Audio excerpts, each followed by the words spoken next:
박근혜 대통령의 신년 기자회견에 대해서 논의를 해보도록 하겠습니다. 자, 가장 관심이 되는 부분은 인적 쇄신입니다. 전 민정수석의 항명 파동으로 김기춘 비서실장에 대한 책임 소재, 거취 문제에 대해서도 집중적으로 이 관심이 가질 수밖에 없는데요. 자, 올해 기자회견은 지난해에 이어서 두 번째인데 형식이 좀 달라질 수도 있다고 합니다. 어떤 문제를 논의를 하고 인적 쇄신이 필요한지는 패널들과 이야기를 해보도록 하고, 오늘 기자회견 어떤 식으로 진행될지는 청와대에 나가 있는 취재기자와 함께 알아보도록 하겠습니다. 자, 박기영 기자. 네, 청와대 춘추관입니다. 자, 이제 10시부터 기자회견이 시작이 되는데 형식이 조금 달라질 수 있다고 하는데 먼저 어떤 식으로 진행되는지 설명을 해주시겠습니까? 네, 말씀하신 대로 박근혜 대통령의 신년 기자회견이 잠시 뒤 10시 이곳 청와대 춘추관 기자회견장에서 열릴 예정입니다. 우선 참석자는 내신 기자 102명에 외신 기자 19명, 그리고 김기춘 비서실장과 수석 등 청와대 관계자를 포함해 150여 명이 참석하게 됩니다.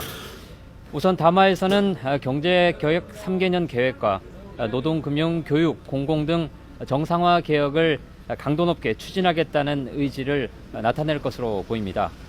또 분단 70주년을 맞아서 한반도 통일 기반을 구축하겠다는 것도 그동안 신년사를 통해서 누차 강조해왔던 부분인데요.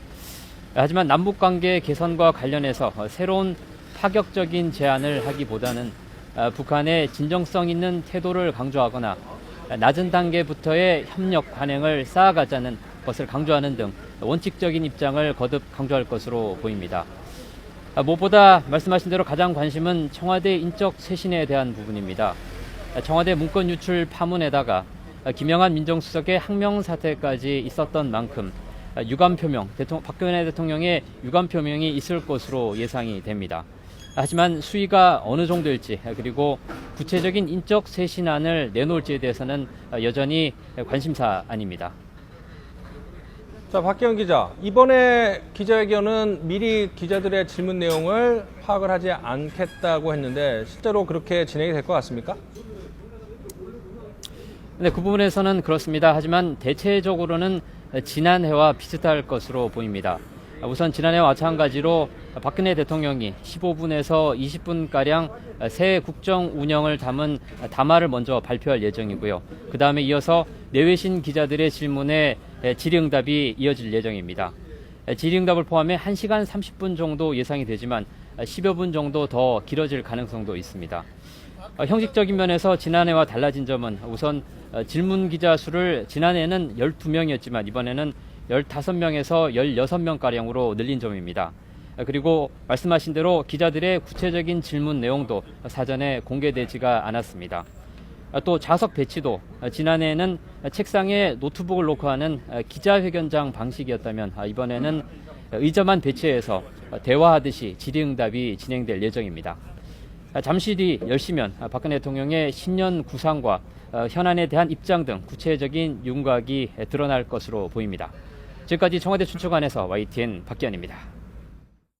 자, 조금은 다른 분위기, 지난해와는 조금 다른 형식으로 진행이 될 것 같다고 하는데, 남북관계 경제 활성화 문제에 많은 관심이 있지만 그래도 결국 관심은 인적 쇄신 부분일 수 있습니다. 특히 전 민정수석의 항명 파동 때문에 더욱 관심이 갈 수밖에 없는데, 자, 인적 쇄신 어떤 식으로 대통령이 짚고 넘어가야 된다고 생각하세요? 일단 예상컨대 공식적인 어떤 신년 기자회견 문건 15분에는 포함을 시키지 않을 가능성이 상당히 크고요. 네. 다만 이제 형식이 상당히 좀 과거보다는 조금 상호 작용을 할 수 있는 자유로워졌기 때문에 기자들과의 얘기 속에서 인적 쇄신에 관한 분명히 방점이 되지 않을까. 다만 이제 반응하는 방법에 있어서는 구체적인 어쨌든 인적 쇄신안을 제시하기보다는 일정한 형식의 유감을 표명하고 향후에 반영을 하겠다라고 하는 식의 답변을 하지 않으실까 생각이 되고요. 다만 그 과정에서 이제 기자들께서는 좀 더 세세한 질문을 계속 하는데 과연 이제 박근혜 대통령이 그것에 대해서 어떻게 유연하게 또 본인의 소신을 피력할 것인가, 그것이 관전 포인트가 되지 않을까 생각됩니다. 작년하고 올해하고 제일 다른 점이 기자들이 사전에 질문지를 주지 않았다는 거거든요. 네. 작년에 박근혜 대통령의 연도 기자는 비판을 상당히 많이 받았습니다. 그러니까 미리 다 질문지 받고 대답까지 거의 대본대로 했었거든요.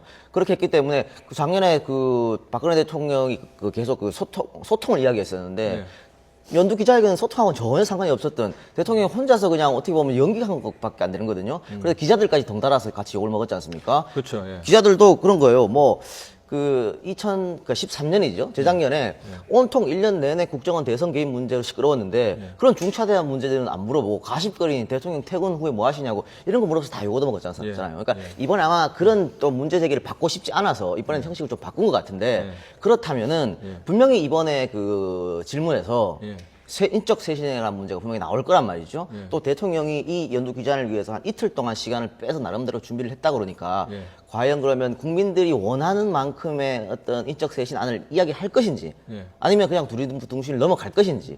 그러니까 이 지금 그 인적 쇄신 문제가 나오는 것은 결국은 문건 파동 때문에 그랬던 거 아닙니까? 정윤회 문건 파동. 근데 지금 그 국민들이 검찰의 그 수사 발표를 믿지 못한다는 거 아니에요. 거의 60% 인상당이 믿지 못한다는데 그럼에도 불구하고 대통령이 이것을 그냥 넘어간다 그러면 굉장히 그 올 한 해 내내 국민들의 반발이 있지 않을까 그런 생각이 듭니다. 우리가 인적 쇄신이라고 이렇게 두리뭉실하게 얘기를 하는데 사실 좀 더 구체적으로 말하면 김기춘 비서실장 그리고 소위 문고리 3인방으로 불렸던 비서관 3인 이 4명에 대해서 박근혜 대통령이 계속 가져갈 것인가 라는 것이 궁금한 거죠. 근데 이 네 분을 바꾸지 않을 가능성이 많다는 게 대체적으로 일각에서 나오는 얘기잖아요. 박근혜 대통령 같은 경우에는 국민 여론이나 뭐 여야 할 것 없이 이 4인에 대한 인적 쇄신을 좀 요구하고 있는데도 불구하고 이 네 분이 자기 일을 잘하고 있다라고 생각하고 계시는 것 같아요. 그동안에 박근혜 대통령께서 보여준 직간접적인 뉘앙스를 봤을 때는. 근데 이 네 분에 대한 어떤 교체가 없이 과연 우리 국민들이 청와대가 다시 좀 기강이 바로 서고 인사 시스템도 제대로 된 그렇게 변화할 것인가에 대해서 좀 의문을 갖지 않을까 싶습니다.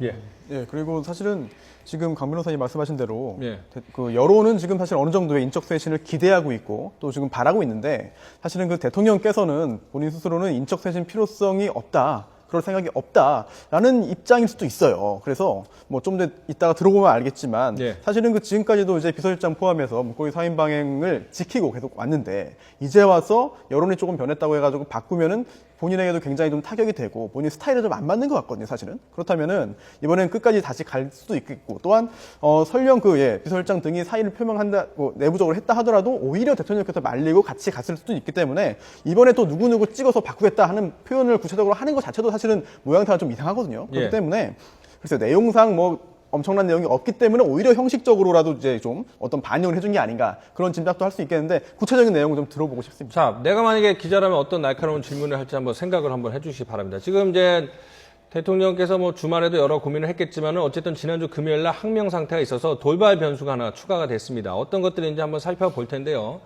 자, 보겠습니다. 정윤회 문건 비선 논란 있죠. 김영한 전 민정수석의 항명 사태 있죠. 그다음에 이 소위 콘크리트 지지율이라고 불리던 그 지지율이 정윤회 문건 파동 이후 붕괴되기 시작을 했습니다. 그러면서 이제 청와대 인적 쇄신에 대한 요구가 거세지고 있습니다. 결국은 이제 정윤회 문건으로 시작해서 이제 정윤회 문건으로 끝나는 그런 돌발 변수들이 있습니다. 자, 그런데 아까 이동영 작가님이 말씀하신 것처럼 지난해 민감한 질문은 하지 않고 퇴근해서 뭐 하시냐 이런 다소 한각에 들릴 법한 그런 질문에서 기자들도 욕을 먹었다라고 말씀하셨는데 그렇다면 올해 어쨌든 이런 현안들이 많기 때문에 기자들이 국민의 여론을 잘 전달하고 국민을 대신해서 질문하기 위해서는 어떤 것들이 날카로운 질문이 될 수 있을지 한번 지금 저는 그 세 가지가 날카로운 질문이 될 수 있다고 보는데요. 그 첫째는 이런 질문을 생각해 봤습니다. 그 동생인 그 박지만 그 회장이 누나를 무섭다고 생각하는데 그 무섭다고 생각하는 의미가 무엇인지 누나 입장에서 어떻게 설명하시겠느냐 이런 질문이 상당히 좀 날카롭지 않습니까?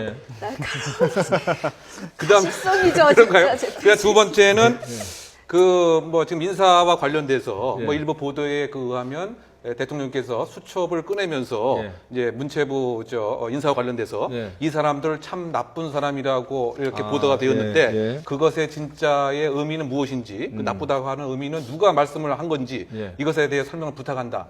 이것도 상당히 날카로운 질문으로 저는 생각하고요. 그 세 번째 더 날카로운 질문은 지금 그 당청 관계와 관련돼서 그 김무성 대표의 여러 가지 지금 행보와 관련돼서 과연 이제 그 대통령께서는 어떻게 생각을 하시느냐, 예. 즉 그 미워 보이느냐, 아니면 나름대로의 제2인자를 마음속으로 두고 계시느냐, 예. 당청 관계 앞으로의 진로는 어떤 것이 바람직하느냐, 뭐 이 정도면 상당히 그 기자로서 예. 날카로운 질문을 했다 이렇게 평가받지 않겠습니까? 기자로서 하나 정도는 날카롭다라는 하나 정도. 생각이 들고. 예. 저는 예. 뭐 기자로서라기보다는 네. 제가 개인적으로 예, 예, 그렇죠. 여쭙고 싶은 예. 부분은 사실 이제 집권 3년 차잖아요. 예. 그러면은 이쯤에는 대통령께서 대통령 되실 때 했던 공약을 어느 정도 지키고 있는가를 돌아봐야 되는 시점이거든요. 네. 공약은 국민과의 약속이잖아요. 그리고 특히나 우리 박근혜 대통령께서는 약속과 신뢰라는 단어를 굉장히 많이 사용하셨고 박근혜 대통령 하면 약속과 신뢰의 정치 이런 말을 바로 연상할 정도로 그렇지. 약속과 신뢰가 예. 트레이드 예. 마크처럼 됐고 예. 그 부분 때문에 우리 국민들이 표를 준 예. 측면도 없지 않아 예. 있을 것 같거든요. 근데 지금 이제 3년 차 때 그 전국 구상에 대해서 말씀을 하신다고 하는데 예. 주로 경제 활성화, 뭐 남북 관계 이 부분은 있는데 네. 사실 박근혜 대통령께서 그 후보 때는 경제 민주화와 복지까지 얘기를 했어요. 예. 그래서 정말 과감한 자클릭이다. 예. 진짜 박근혜 대통령께서 예전에 줄푸세 얘기를 예. 한참 하셨는데 예. 바뀌셨구나. 예. 사고가 바뀌셨다. 이런 평가도 많이 받았고, 뭐 어떻게 보면 그 부분에 대해서 예. 칭찬도 많이 받으셨는데, 지금 집권 3년 차를 바라보고 있는데, 과연 네. 경제 민주화에 대한 대책이나 복지, 하다못해 누리과정이 자초됐잖아요. 그런 것들에 대한 생각은 알겠습니다. 어떠신지가 좀 지금 궁금합니다. 저희가 그 대통령 기자회견 중계 때문에 조금 뉴스를 일찍 끝내고 다음 뉴스 일찍 들어가기 때문에 좀 섭섭할 수 있으니까는 이동영 작가님 질문 하나만 해주시죠. 어떤 질문?